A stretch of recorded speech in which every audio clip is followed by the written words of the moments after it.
আজকে ছিল সেই মন খারাপের দিন। মাকে তার আসন থেকে সরিয়ে নিয়ে আমরা ভ্যানে তুলছিলাম। দাদারা ভ্যানে তুলছিল মায়ের নিরঞ্জনের জন্য। আর তারপরে আমরা নিরঞ্জনের পথে বেরিয়ে গেছিলাম। তো মাকে ভ্যানে নিয়ে যাওয়া হচ্ছিল, সাথে সাথে আমরা পাড়ার যে কজন ছিলাম আমরা মোটামুটি সবাই মিলেই গেছিলাম। তো তারপরে অন্যবার আমাদের সাথে ঢাক থাকে না, তো এবার যেহেতু ঢাক গেছিলো তো একটু আনন্দ হয়েছিল। আর আমাদের যেহেতু ছোটোখাটো কটা বাড়ি মিলেই পুজো, তো সেই জন্য আমাদের পুজোটা খুবই নিজেদের মতো, যেটুকু দরকার সেটুকু দিয়ে আমরা পুজোটা করি।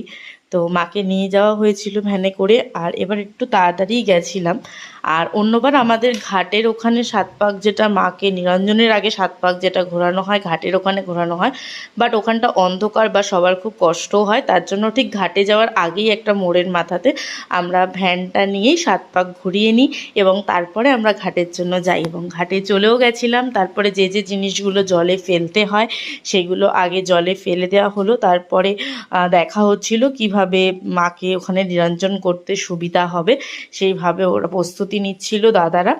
তো যাই হোক, দেখতে দেখতে পুজো আসছে এটাই ভালো লাগে। বাট পুজো চলে গেলে, মায়ের নিরঞ্জন হয়ে গেলে সত্যিই মনটা খারাপ লাগে।